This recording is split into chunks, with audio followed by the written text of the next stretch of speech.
welcome back to my channel Sarvadna Education Hub. So in today's lecture we are going to start with OCM chapter number 1, Principle of Management. Many students think that this chapter is boring, but trust me, it is most easiest and important chapter. So without wasting time, let's start with our chapter, Principle of Management. So in boards, this chapter has more weightage because most of the questions are asked from this chapter. Okay, so let's start. तो what do you mean by term management? Manage मतलब organisation में important क्या होता है? Machines, material, money, इस सब चीजों से क्या होने वाला है? हमारा काम होने वाला है। पर उसके टॉप पे भी क्या आता है? मैनेजमेंट। ठीक है, तो उस सब चीजों से भी ज्यादा इंपॉर्टेंट क्या है? मैनेजमेंट। जितना इंपॉर्टेंट वो सब चीजें, उतना ही इंपॉर्टेंट मैनेजमेंट है। क्यों? अगर अभी मेरे पास सब चीजें है, मतलब मशीन्स है, टूल्स है, इक्विपमेंट्स है, मनी भी है, पर मेरे पास कोऑर्डिनेशन नहीं है, मैनेजमेंट नहीं है, तो मैं कुछ काम कर पाऊंगी क्या अच्छे से? मैं मेरा गोल अचीव कर पाऊंगी क्या? नहीं। ठीक, तो इस चैप्टर में क्या सीखना है हमको? कि to achieve goals management is necessary. So we are going to see there are various techniques, principles, rules. ठीक है, तो हम आगे जाके देखेंगे। ठीक है, चलो see there are various principles, theories, techniques of management which give result in same direction. मतलब अलग अलग है, पर डायरेक्शन उनका एक ही है कि टू अचीव गोल। ठीक है, चलो लेट्स स्टार्ट। तो अभी हम स्टार्ट करते हैं मीनिंग से। तो मीनिंग आप स्टार्ट करते हैं, meaning and definition of principle. तो मीनिंग आप आपके ओन वर्ड्स में लिख सकते हैं। चलो, while achieving goals of an individual or organization, it is always important to use various systems or techniques. ठीक है, अगर मुझे कौन सा भी गोल अचीव करना है, so what I am going to do is I am going to achieve various type of techniques and principles. ठीक है, उससे क्या हो सकता है? उससे मेरे को जो गोल अचीव करना है वो इजी हो जाएगा। ठीक है, उसके बाद सी principle is defined as fundamental truth or proposition that serves as the foundation for a system and belief or behavior for a chain of reasoning. अभी ये जो है ये आपको एग्जैक्ट सेम वर्ड में लिखना है। ठीक है, चलो okay see in simple words, technique or system which gives one direction result is known as principle. जो हमें एक ही डायरेक्शन दे रहा है जिसे कि हमें अभी अचीव करना है गोल, उसे हम क्या बोलते हैं? प्रिंसिपल्स। तो आपको ये लाइन मार्क करनी है। ठीक है, प्रिंसिपल्स है। उसके बाद for example see in a cricket और in other team, total play is design and divided between players according to quality and capabilities. ठीक है, तो अभी हम एक एग्जांपल लेते हैं क्रिकेट का। ठीक है, तो क्रिकेट मैच में क्या किया जाता है?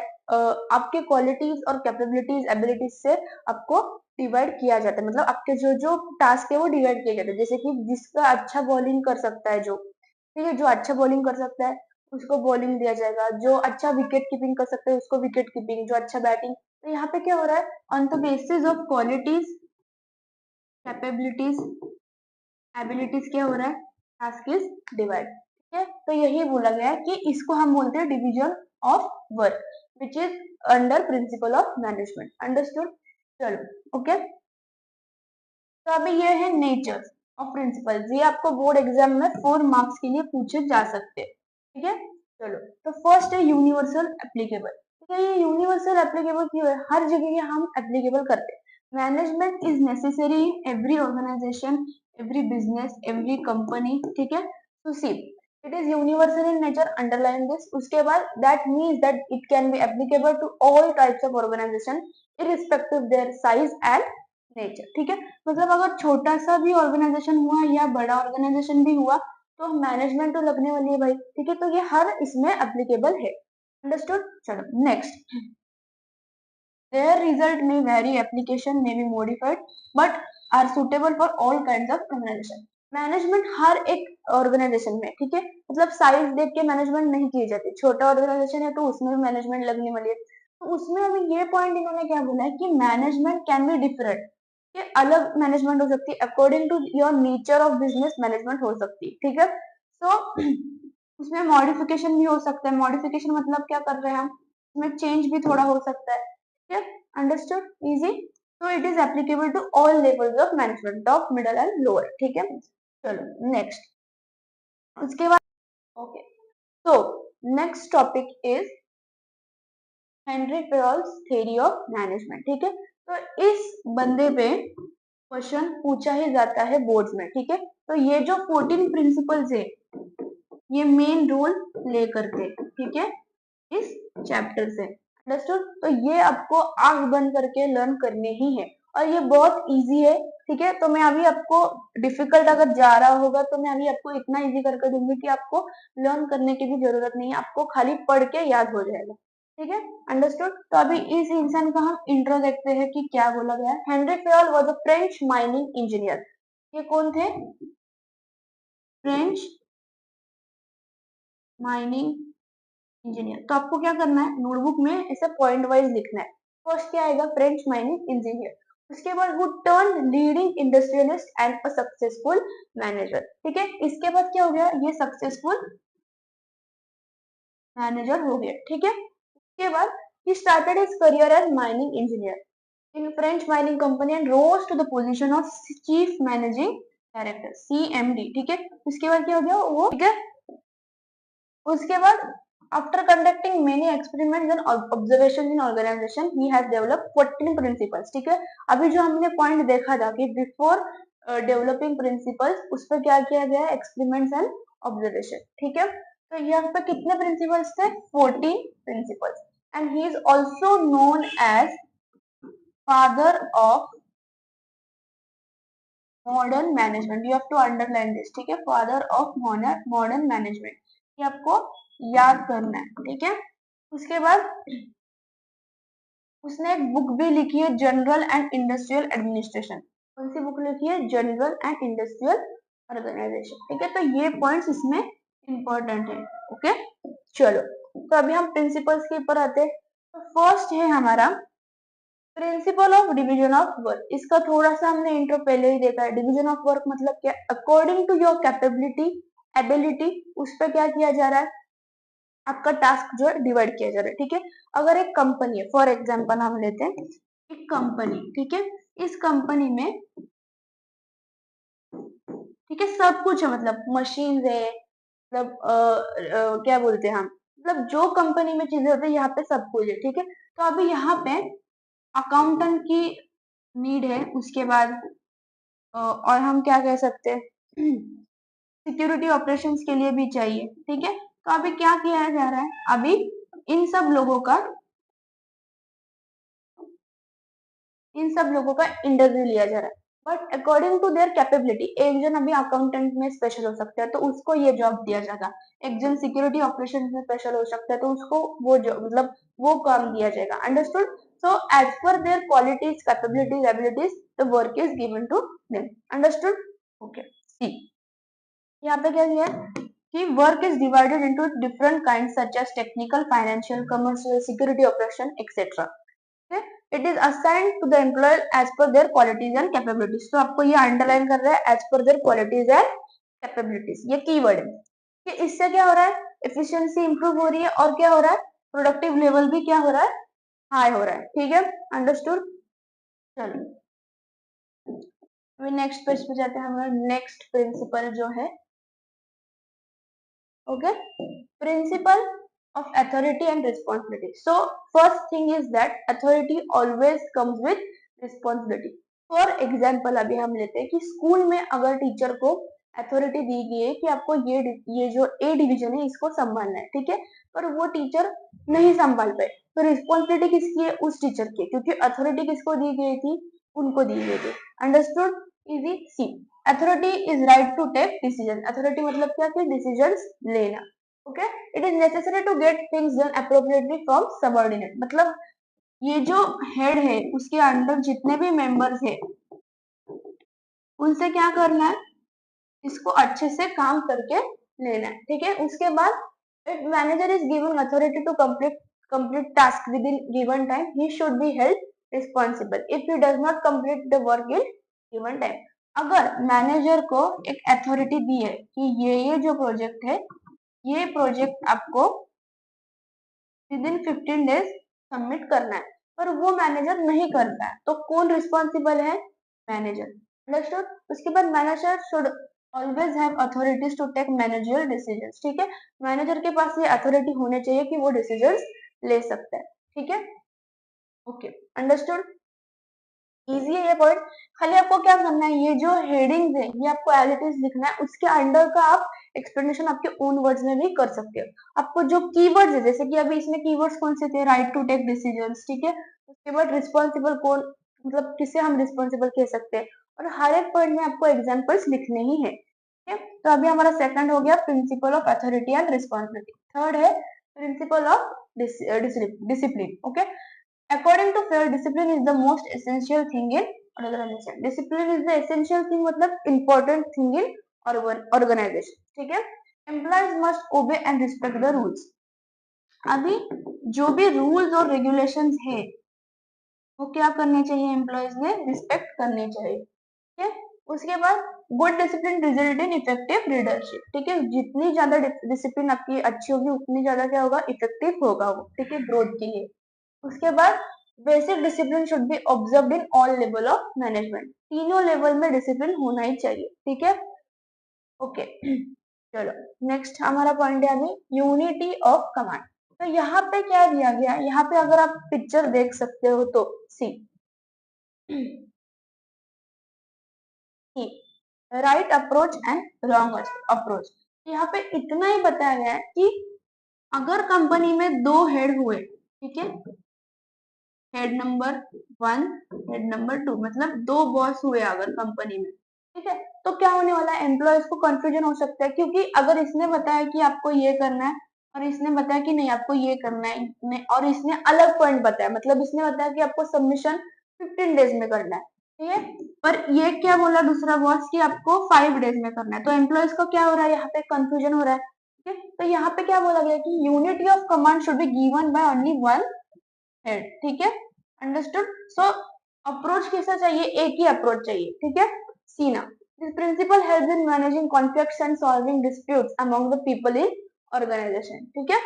If employer receive command from more than one authority, he will get confuse and will not be able to take decisions, ठीक है, दो अथॉरिटीज से अगर उसको कमांड आ रही है तो वो कंफ्यूज हो जाएगा, इसलिए एक ही अथॉरिटी की उधर नीड है, ठीक है, तो should be followed. This is wrong approach. For this organization, there should be well defined. Each employee should be known as immediate superior and should receive order from him only. ठीक है, in short इनका क्या कहना है कि वहां पे सिर्फ एक सुपीरियर होना चाहिए, वन अथॉरिटी जो आपको कमांड दे, ठीक है, और अगर वहां पे दो अथॉरिटीज हुए तो उसको हम बोलेंगे wrong approach, understood, easy.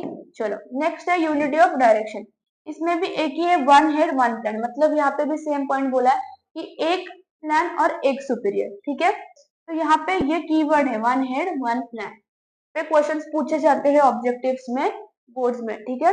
Each group in the organization should have same objective and group should be directed by one manager, ठीक है, ग्रुप में सबका एक ऑब्जेक्टिव होना चाहिए कि टू अचीव गोल, ठीक है, और उसको सिर्फ एक मैनेजर क्या है लीड करेगा, अंडरस्टूड, इजी। चलो नेक्स्ट है principle of subordinate and individual interest of organization. तो यहाँ पे बताया गया है कि पहले आपको ऑर्गेनाइजेशन के नीड्स देखने, ऑर्गेनाइजेशन का इंटरेस्ट देखना है, फिर अपने खुद का इंटरेस्ट देखना है। See according to this principle interest of individual must be given less importance, mark करो, ठीक है। While taking decisions, organization manager should always consider interest of whole group rather than interest of single, ठीक है। So जब manager decision ले रहा है तो उसको सबके इंटरेस्ट के बारे में क्या करना है, ख्याल रखना है, उसको सबका इंटरेस्ट पहले देखना है और फिर उस बंदे का देखना है, खुद का, ठीक है, understood. For example see the player always thinks about winning the match as team rather than individual record, ठीक है, अगर आपने देखा कि कौन सी भी जो टीम है, ठीक है, उनका मेन मोटिव क्या होता है कि गेम जीतना है, उसमें ऐसा नहीं होता है कि मेरे जो रिकॉर्ड्स है वो दिखने चाहिए, every game is played to win game, ठीक है, तो यहाँ पे मोटिव क्या होता है, गेम जो खेल रहे हैं टीम में उनका मोटिव होता है जीतना, ठीक है, उसमें ऐसा नहीं होता है कि हर एक जन बोल रहा है इंडिविजुअल कि मेरा जो गेम है वो ज्यादा दिखना चाहिए या मेरे रिकॉर्ड ज्यादा दिखना चाहिए, नहीं, उनका मेन मोटिव होता है to win the game, understood, easy. चलो, रेम्यूनरेशन मतलब क्या? सैलरी, फी, ठीक है, फी। तो यहाँ पे इन्होंने क्या बताया गया कि fees should be or salary should be given on time according to their work, ठीक है। सी, स्टाफ और employees in the principle to keep them satisfied financially, ठीक है, उनको फाइनेंशियली क्या करना चाहिए? सेटिस्फाइड रखना चाहिए। उसके बाद उससे क्या हो रहा है? अगर हम उन्हें फाइनेंशियली सेटिस्फाइड रख रहे हैं तो वो लॉन्ग टाइम के लिए हमारी कंपनी में या ऑर्गेनाइजेशन में काम करेंगे। उसके बाद the fair remuneration affects the productivity and efficiency level, ये लाइन इंपॉर्टेंट है। फेयर रेम्यूनरेशन से क्या हो रहा है? प्रोडक्टिविटी और हमारा जो एफिशिएंसी लेवल है वो क्या हो रहा है? ग्रो हो रहा है।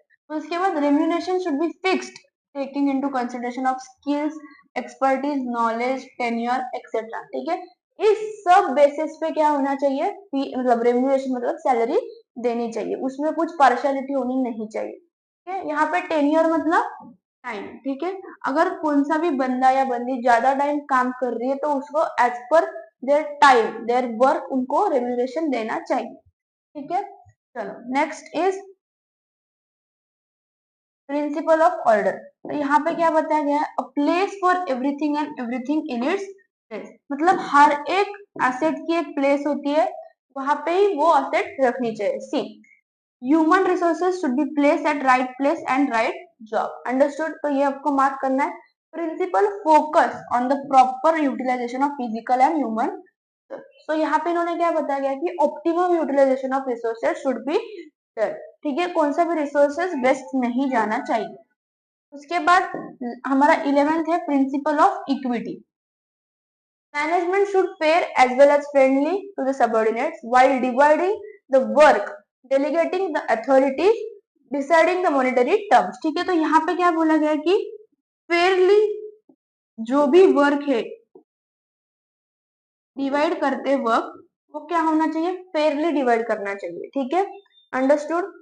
चलो, it is also suggested that remuneration should be depend on department at the level which subordinates are working as per their work और लेवल, मतलब टॉप, मिडल और लोअर, उस हिसाब से उनको रेम्यूनरेशन देना चाहिए, ठीक है। चलो, next, working on same level but different apartment should be paid same wages, ठीक है, मतलब वो सेम लेवल पे, मिडल लेवल पे है दोनों पर्सन्स, ठीक है, पर इसका डिपार्टमेंट अकाउंट्स का है और इसका डिपार्टमेंट सिक्योरिटी ऑपरेशंस का है, पर लेवल सेम है, मिडिल लेवल, तो इनको रेम्यूनरेशन कैसे होना चाहिए?